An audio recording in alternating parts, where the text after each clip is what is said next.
இது உலக யுத்தத்தின் துவக்கமாக கருதலாம். நிறைய பேர் என்ன நினைக்கிறாங்கன்னா, உலக யுத்தம்னா ஒரு கிரிக்கெட் மேட்ச் மாதிரி 10 நாள் இந்த பக்கமும் அந்த பக்கமும் சண்டை போட்டு இவர் ஜெயிச்சிட்டாருன்னு அனௌன்ஸ் பண்ணுவாங்கன்ட்டு.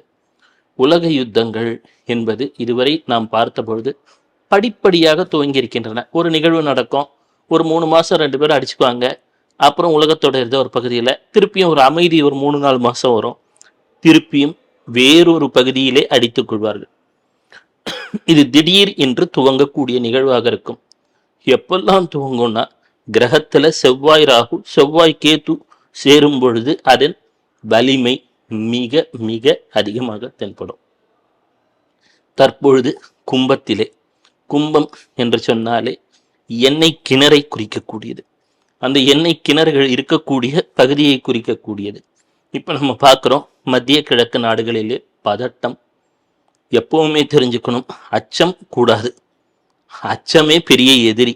நீங்க அச்சப்படாம நல்லா இருப்போம் அப்படின்னு நினைக்க துவங்கிட்டாலே ஏதோ ஒரு வகையிலே இந்த சூழலிலே ஒரு பாதுகாப்பு கிடைக்கும்.